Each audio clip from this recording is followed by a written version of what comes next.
the tear that heals disease.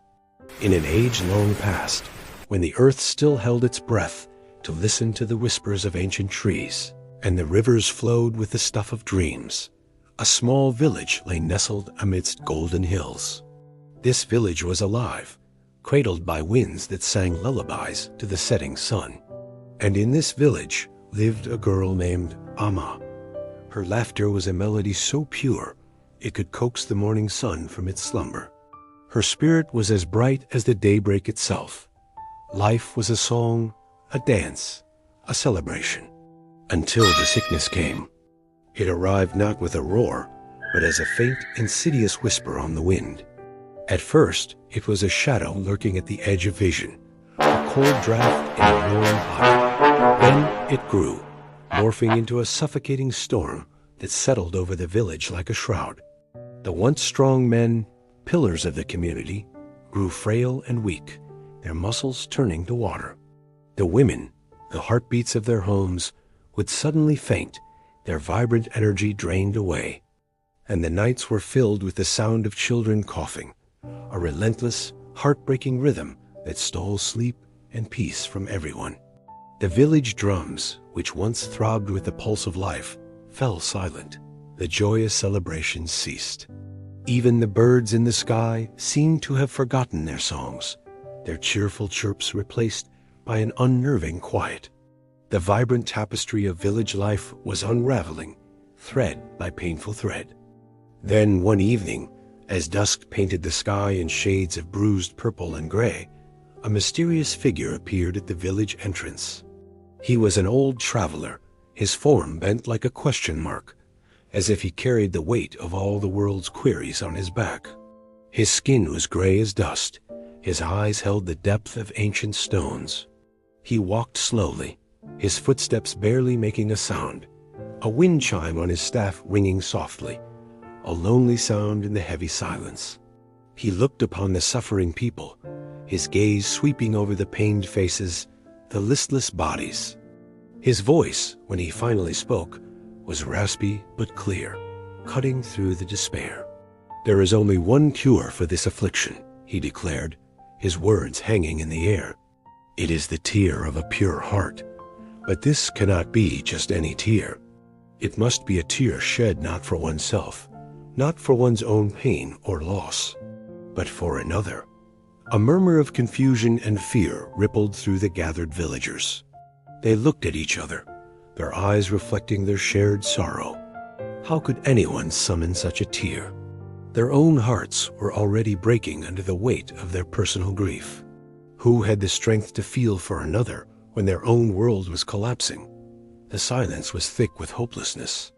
But then, a single clear voice broke through. "I will find this tear." It was Amma.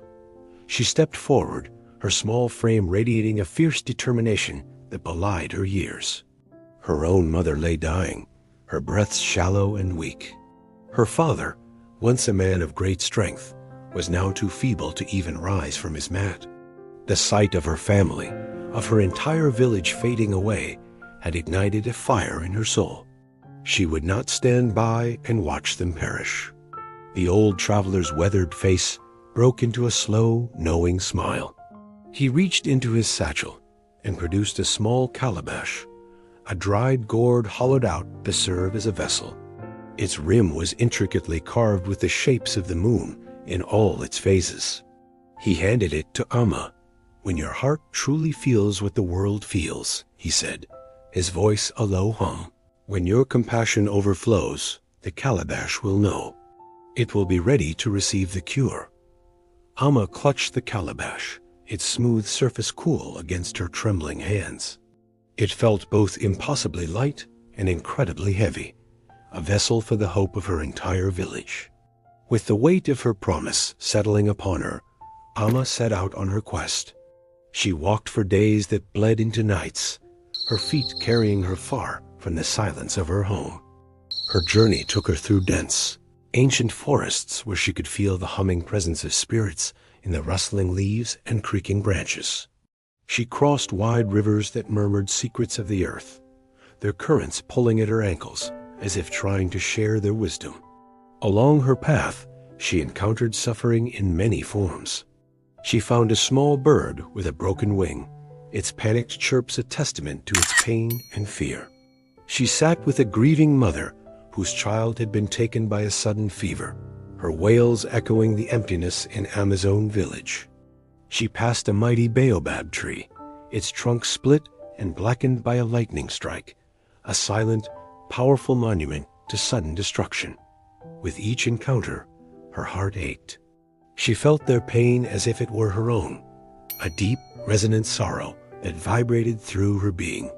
Yet, for all the empathy that flooded her soul, no tear fell from her eyes.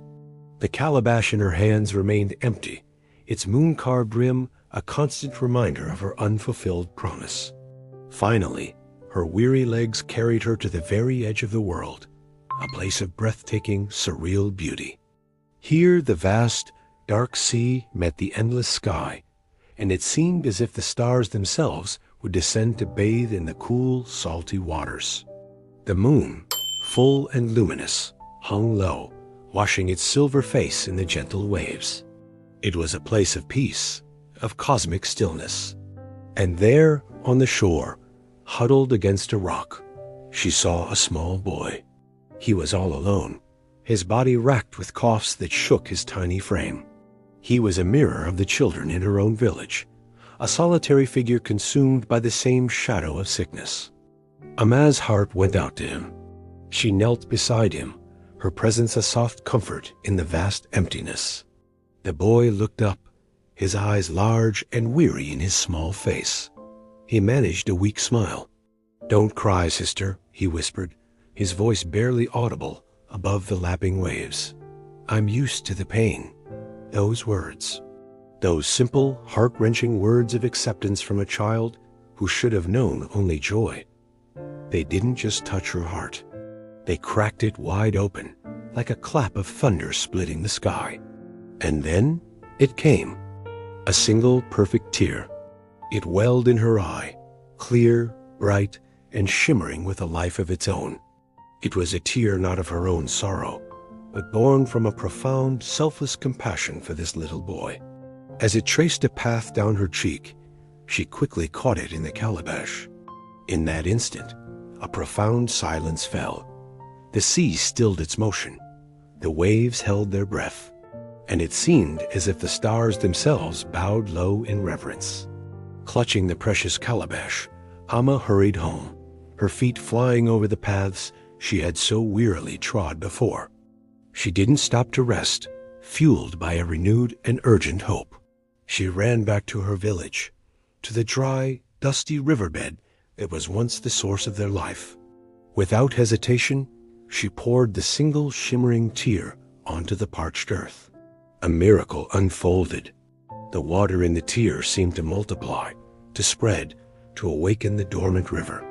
The riverbed shimmered with a celestial light and turned a deep, healthy blue. And then the river began to sing again, a joyful, gurgling melody that washed away the silence of sickness. The villagers, weak and frail, crawled to the river's edge. They cupped the magical water in their hands and drank. As the water touched their lips, their pain vanished like smoke in the wind. Strength returned to their limbs, color to their cheeks, and light to their eyes.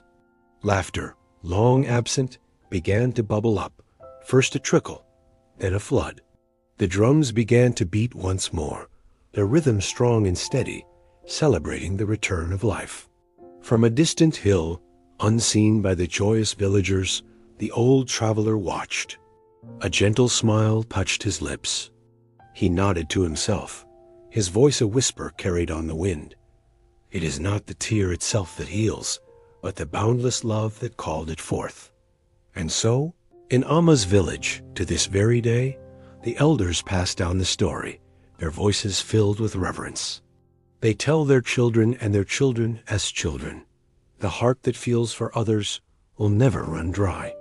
Remember Amma, and remember that one pure tear, born of true compassion, can heal 1,000 souls. This has been The Tear That Heals Disease, an African folktale that reminds us of the profound power of love, the strength in sacrifice, and the healing magic of compassion. Thank you for joining me on this journey. If this story touched your heart, please consider liking this video and subscribing to the channel for more tales from around the world. Until next time, may your heart stay open